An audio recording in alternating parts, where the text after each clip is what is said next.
আসসালামু আলাইকুম ওয়া রাহমাতুল্লাহি ওয়া বারাকাতুহু।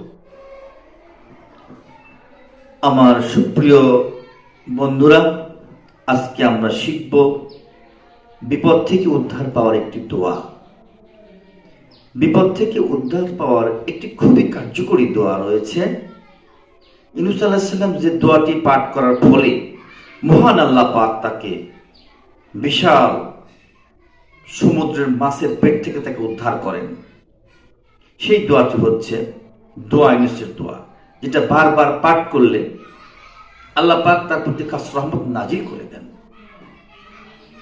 কিতাবে এসেছে, যদি কেউ ১,০০,০০০ বার দোয়া ইউনূস পাঠ করেন, একটা মাহফিলের মাধ্যমে বেশ কিছু লোক নিয়ে এক জায়গায় বসে ওযু করে পাক পবিত্র হয়ে আল্লাহর কাছে আবেদন নিবেদনের মাধ্যমে যদি কেউ দোয়া ইউনূস ১,০০,০০০ বার পাঠ করেন, তাহলে আল্লাহ পাক খুশি হয়ে যান এবং তাদের বিপদ আপদ থেকে হেফাজত করেন, অসুখ বিসুখ থেকে তাদেরকে হেফাজত করেন। সুবহানাল্লাহ।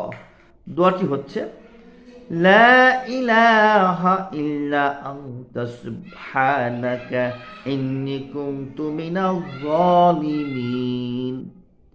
লা ইলাহা ইল্লা আনতা সুবহানাকা ইন্নী কুনতু মিনাজ জালিমিন। কি সুন্দর অর্থ দেখেন। আল্লাহ পাক বলতেছেন, বান্দারে এই বলে দোয়া করো, লা ইলাহা ইল্লা আনতা, আল্লাহ তুমি ছাড়া কোনো উপাস্য নাই, আমার কোনো মালিক নাই, আমার কোনো প্রভু নাই মাওলা, তুমি আমার সবকিছু আল্লাহ। লা ইলাহা ইল্লা আনতা সুবহানাকা ইন্নী কুনতু মিনাজ জালিমিন। মাওলা সুবহানাকা, তুমি পবিত্র, তুমি পবিত্র আল্লাহ। ইন্নী কুনতু মিনাজ জালিমিন, আমি জালেম, আমি পাপী, আমি পাপীদের মধ্যে অন্তর্ভুক্ত হয়ে গেছি আল্লাহ। তুমি আমাকে মাফ করে দাও, ক্ষমা করে দাও আল্লাহ। তুমি দয়া করে আমাকে বিপদ থেকে উদ্ধার করো।